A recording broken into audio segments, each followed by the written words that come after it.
Hello there, young scribe. Welcome to your first experience of overseeing pyramid building. One of the many important tasks you will need to document and help support when you are trained. There are many steps you need to complete in order to ensure each pyramid is built correctly. Pay attention, I will be testing you at the end.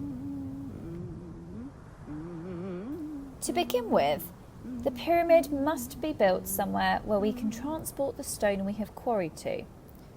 This location is perfect, as we can transport the stone on boats up the River Nile and bring them to this site.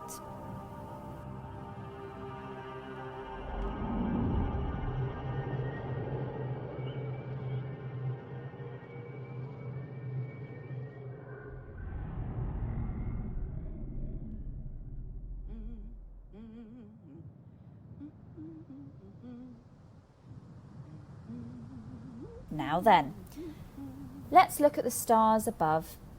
Although cloudy tonight, we can use the sun and the stars to help us locate the 4 directions on the compass. Can you remember them? That's right. North, east, south and west. Knowing these directions helps us to align the pyramid and have it facing the right way.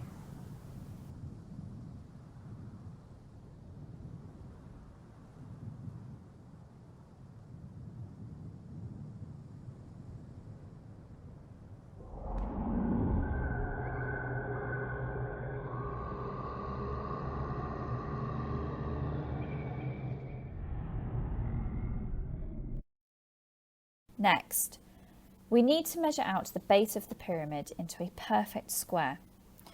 Although on a smaller scale, you can see how this helps us to create our final pyramid. Our workers are highly experienced men and have been doing this for many years.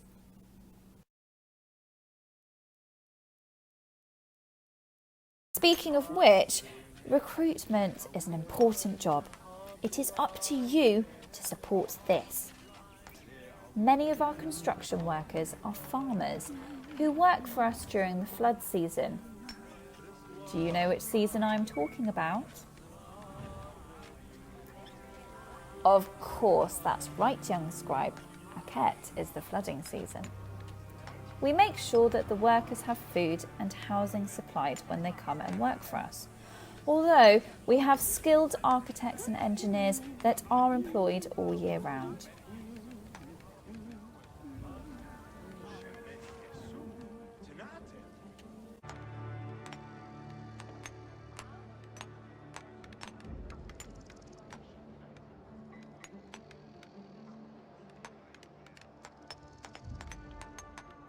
After we have recruited, we need to quarry the stone.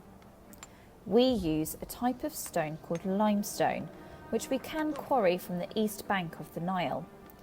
However, this particular limestone that you see now cannot be polished or decorated. It is, however, a strong material and a perfect building resource.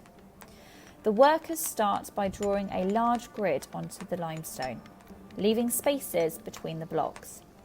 Then, they chisel away between the blocks to create a trench for another worker to come in and cut the block away.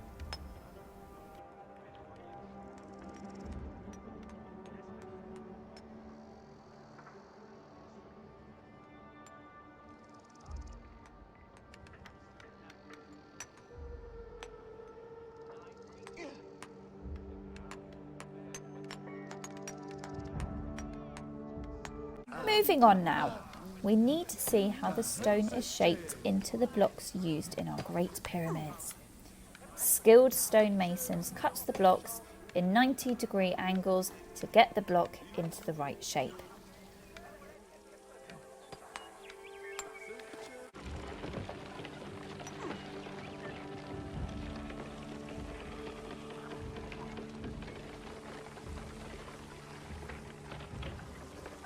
Some of our quarries are close to the River Nile, and this means that the stone blocks can be transported by boat. However, Some of them require long expeditions from the desert. The workers must dig tracks into the ground where wooden rails can be laid for the block to be pulled along. As you can see, one of the men is pouring water onto the clay in front of the sled. This creates a slicker surface to pull the stone along on. There are talks of using animals, but we haven't tried this new method just yet. After the transporting of the stones, the workers build mud ramps around the sides of the pyramid. This is so they can move the stone as the pyramid gets taller.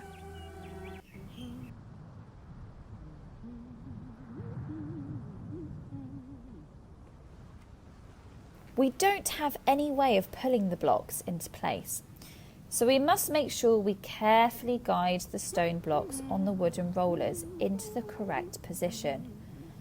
It's hard and tiring work, but it is a great honour to build our pharaoh's final resting place.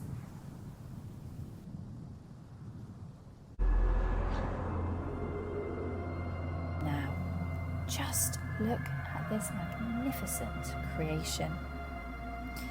Where the sides of the pyramid meet at the top, we can complete it with a carved, pyramid-shaped stone called a capstone. This has been covered in gold and inscribed with hieroglyphs.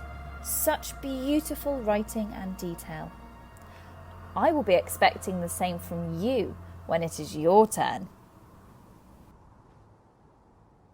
And finally, now that our pyramid has been built, we must tell the workers to cover the stepped walls with a softer limestone.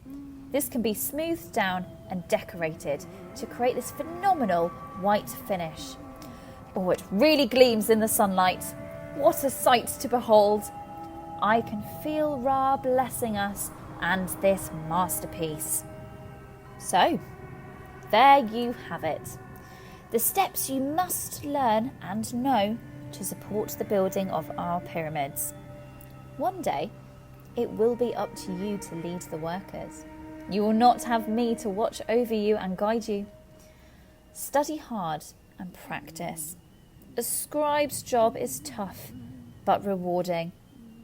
Now, let's see what you can remember.